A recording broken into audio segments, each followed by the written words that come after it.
We're sticking in North Carolina for our next team in the program power rankings countdown. Least likely and most likely to compete for a national title in the 2025 season here on Oak Island in North Carolina, home of the Duke Blue Devils. Duke comes in at number 42, 40 out of the 67 power conference teams with a score of 67.58. For Regime Plus, I have them at a 0.75 out of 1. I love what Manny Diaz has done there. I am not as sold on Darian Mensah coming in as QB1 as many others are. Now, Duke certainly is. They paid up for this guy. But I'm a little bit skeptical. Again, the American Conference, very inflated numbers, really bad defense there. I like Darian Mensah. I think he'd be good. I'm not ready to say that he completely upgraded in that position there. Returning production has Duke at number 56 overall, pretty middle of the pack in what you would expect. This is a developmental program. They need to rely on juniors and seniors. They had a lot on that team last year that they lost. They bring some guys back, but this is not a team that's going to rely on a lot of veteran skill player experience, right? They have a lot of guys coming in that need to prove themselves in the season. What academics call it NIL, Duke is not a program that's going to recruit at the high school level very high. It's not going to be their end.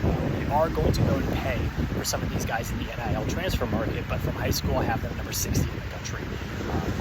Again, not a ton of star talent coming in there. They do have some good recruits, but not enough. They definitely need to develop and supplement with the portal. And they did really well with that. We've talked about Darian Mensah. They come in number 35 in the adjusted net transfer portal. I think they did a pretty good job, and Manny Diaz seems to be a player-first coach that players want to go play for. Adjusted EPA per play last year for Duke, I had them number 58. I don't think their play on the field was as good as their record. They won a lot of close games. They won a lot of games ugly.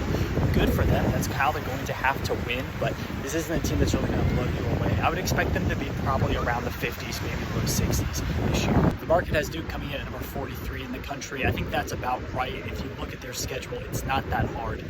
Number 81 overall in the country, number 1 being the easiest. I think it's a very navigable schedule for them to get back to around that 8-win mark. Anything more than that, though, I just don't see the talent across the board.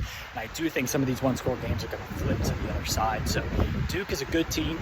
They're going to continue to be good under Manny Diaz. I think Darian Mensah is a good player. That game at Tulane is so juicy, and I can't wait to watch that. They also have a tricky non-conference game late in the season against Jim Moore's UConn squad that won 9 games last year. So some tricky games on there for Duke, but it's a navigable schedule, and I think they're going to have a pretty good team again this year.